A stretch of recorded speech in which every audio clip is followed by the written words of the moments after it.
Bapak Ibu pernah kebayang nggak ngajak anak-anak jalan-jalan ke tempat sampah? Kebayang?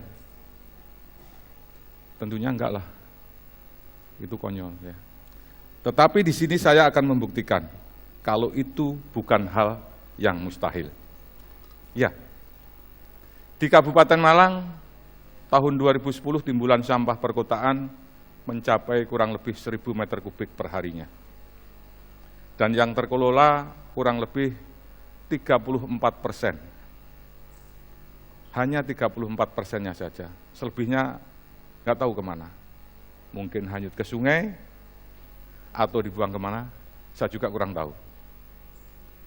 Mestinya 100% sampah itu harus terkelola. Ini tugas siapa ini? Siapa yang harus bertanggung jawab? Ya menurut saya, sampah itu kita yang menghasilkan, ya mestinya kita juga yang harus bertanggung jawab. Sampah harus terkelola dari hulu sampai ke hilir.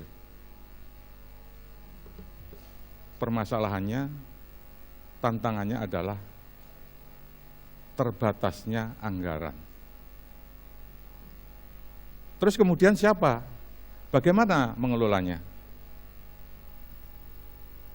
Akhirnya tercetuslah ide pemberdayaan masyarakat untuk mengelola sampah secara mandiri dengan model TPST 3R, yaitu tempat pengolahan sampah terpadu berbasis masyarakat,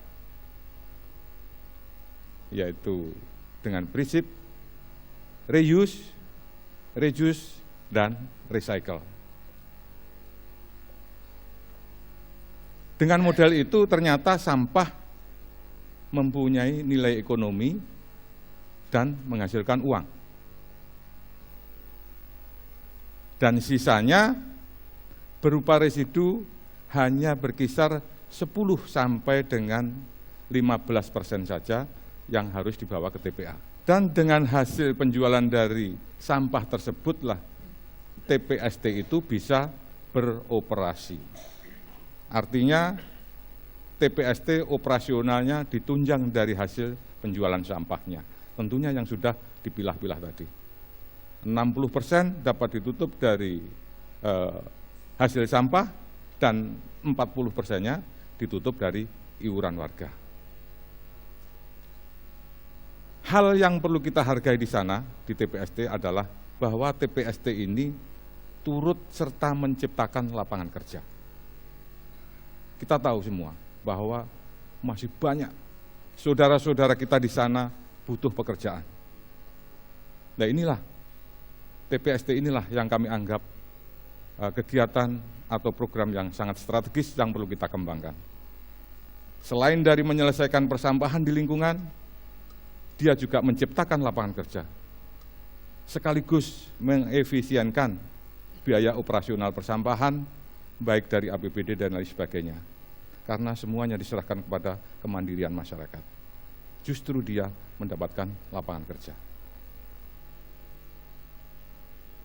Dengan demikian, permasalahan sampah di kawasan-kawasan selesai. Selesai. Alias beres gitu ya. Kemudian apakah kami sudah puas dengan itu? Belum, saya katakan belum. Tadi saya bicara pengelolaan sampah di bagian hilir. Sekarang kita masuk ke bagian hulunya. Apa di bagian hulu mengelola sampah? Yaitu TPA. Kalau mendengar kata TPA, kesan apa di Bapak Ibu sekalian?